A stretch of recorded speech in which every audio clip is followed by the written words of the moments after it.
right. Really tough day. Don't think it had to be this way, but nonetheless, here we are. Hats off to Central. Obviously had a good plan, and those guys were, ready for the game. A lot more than we were, so definitely a frustrating day for us. I believe in our guys. I believe in our team. That's not who we are. It's who we were today, and we're going to finish strong. Happy to take any questions. How's Underdog doing? He's out with a head injury. How did he go down on that play? Was it like the way he landed, or was it another player hit him? Or? Yeah, we asked him if his head hit the ground, and he didn't think that was the case. So what did you see that?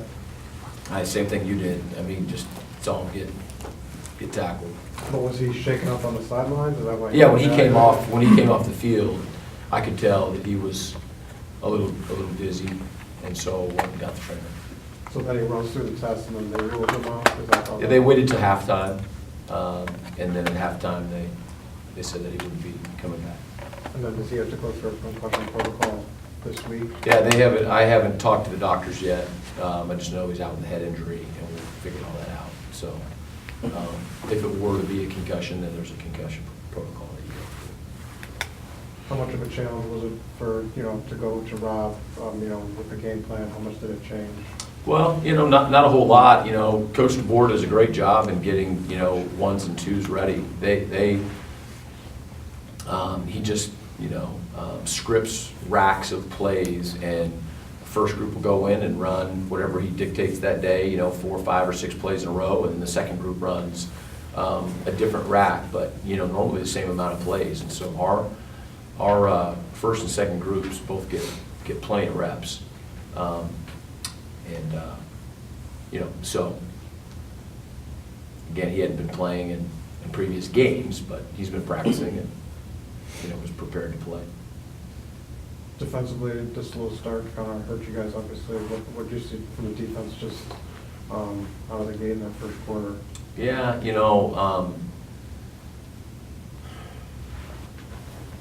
we knew they were going to be a physical team, and they were going to run power, and when you're getting 6 yards a clip or whatever running power, it may not be how you're fitting it, in terms of the scheme. It may be just lead the butt and foot in the ground and, technique and coming off the ball.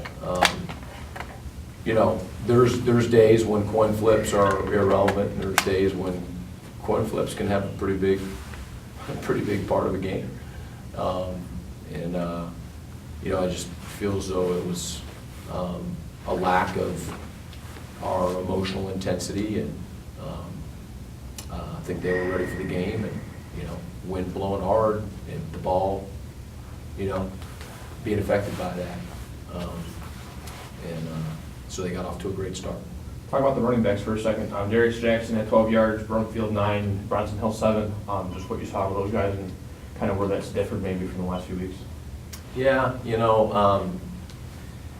the first series, we come off the field, it was a 3 and out, and there was a misread on a read option.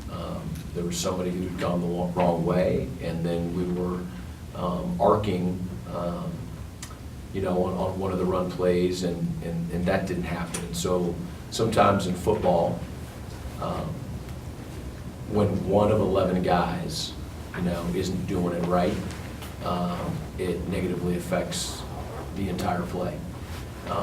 And I know in the beginning of the game, and so, you might, as a left guard or wide receiver or whatever, you might do 25 plays right in a row, but, the 26th play, you're doing it wrong. And it can make the whole thing go bad. And it doesn't mean that one guy is having a bad game, but if everybody's taking turns of not getting it done or not doing something right or getting beat, and it's consistent, so something's going wrong, every play, those are the kind of results that you end up with. Talk about the receiving game. For the entire first half, Tyrese Russell was the only guy with the catch. And kind of how you try to maybe spread the ball out around. With Bolden obviously not having a lot of that game experience lately, is that a factor, maybe shaking the rust off, or what's What's your take? Yeah, I mean, I think that there was a lot of balls that, again, were dropped. I think he missed some reads, you know. I think, I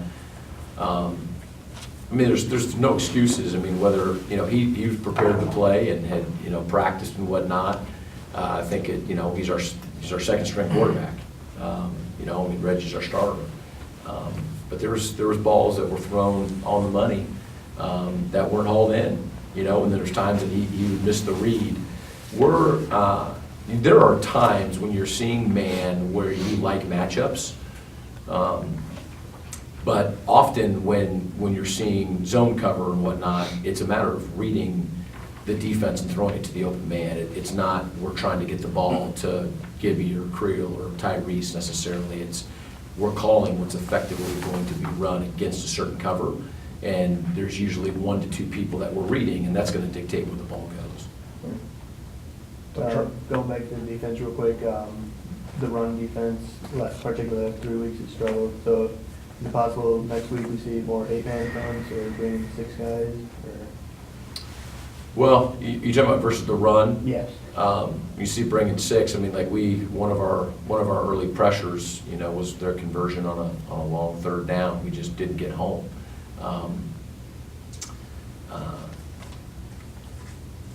You know, there throughout the season, there have been times where we've given up, you know, big plays in the run game.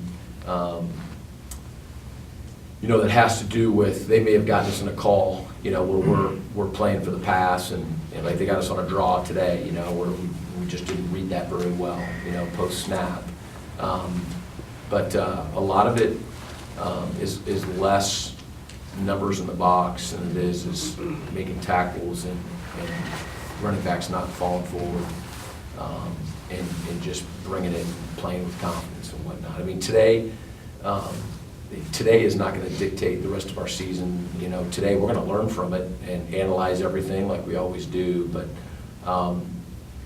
honestly, there's going to be some things that we just need to flush, you know, in terms of this game, and chalk it up as, in the end, look back and say it was just a huge regret because, you know, we weren't ready to play this game. That was not us out there today.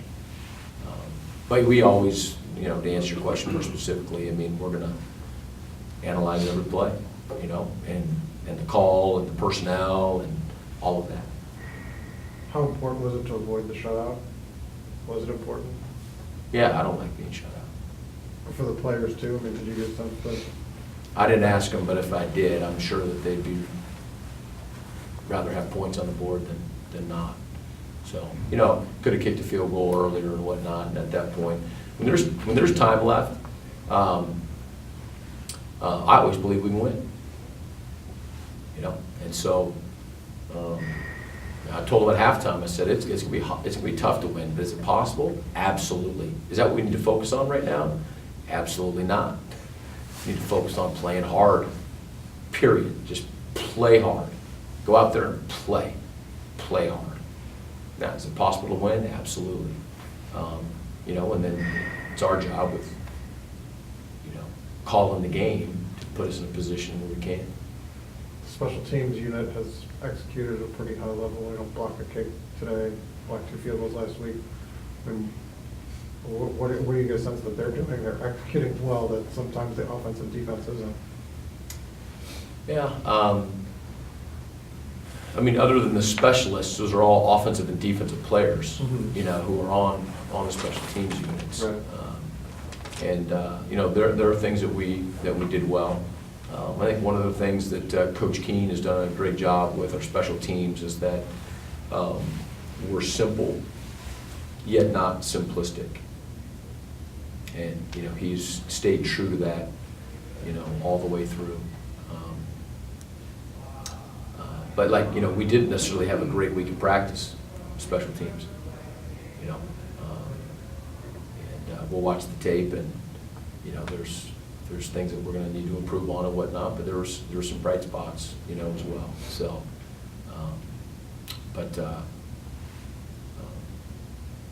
yeah, I don't know that we can differentiate all that much between the offense, defense, and special teams in that way.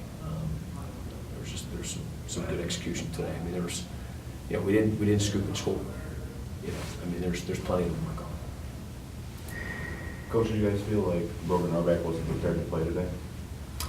He just got cleared earlier this week.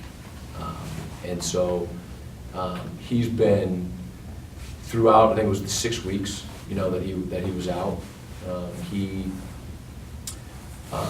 practiced at a real limited level. We have sort of a series of protocols that there's some things that you can do and some things that you can't do when you're injured, depending on the injury. So he stayed in tune and whatnot, and has had a great attitude all the way through with it and whatnot, but has not been taking reps for 6 weeks. So reps with running the offense. And then going back to our conversation about halftime, aside from you telling your players to, stay positive and play hard, were there any other messages from you as coaching staff, or maybe the players that were said in the locker room?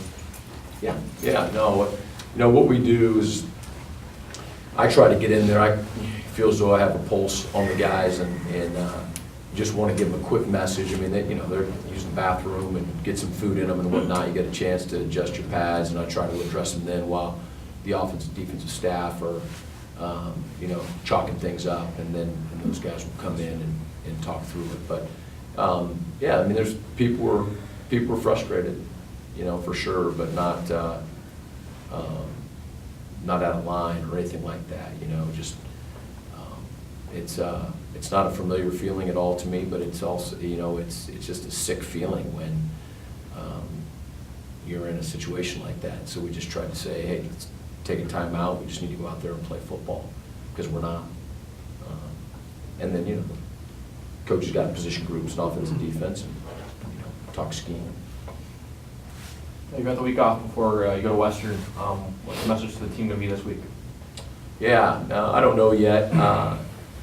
Put some thought into that this weekend, but after the game, I just said we're not going anywhere. I mean, we believe in you guys, we believe in this program, and we've shown that we can play. We can play at a high level, and so we have to learn from today. But we're also going to flush today, like I said, and it's going to be a regret. I mean, we're going to look back on it. It's going to be a regret, because you only get 12 of them and guaranteed, and we just weren't anywhere near where we could be. But we will finish. We'll finish. Again, we're not going to tuck tail and run. We promise you that. We're going to finish. Coach Butch Cotton had a really good day on the defense with a fumble recovery and an interception. Can you talk about his impact on the defense? Yeah, Pudge is senior captain, just a great human being, and as you guys know, played safety, and we thought it might be better for him and for the team for him to play at an outside linebacker. We call it go over the field side outside linebacker, and big change. It's a big change. You just see the game differently, obviously different responsibilities and whatnot, and but it's the right place for him, and he made some plays today. Knew that dig was coming, and he got underneath it, and that was a big play, and then the fumble recovery. So he's a great person. I'm glad he's captain of our team. Now with him, playing more of an outside linebacker role than safety, does that give more responsibility to Jason Beck and Johnson? Yeah, I mean, those are our two starting safeties. Yeah, so we don't call ourselves like a 4-2-5, and we consider Pudge an outside linebacker. So I mean, as we divvy up, position groups and whatnot, Coach Frakes has a safety, so Pudge is with Coach Simpson with outside linebackers. So yeah, Jason Beck and Kevin Johnson are two safeties.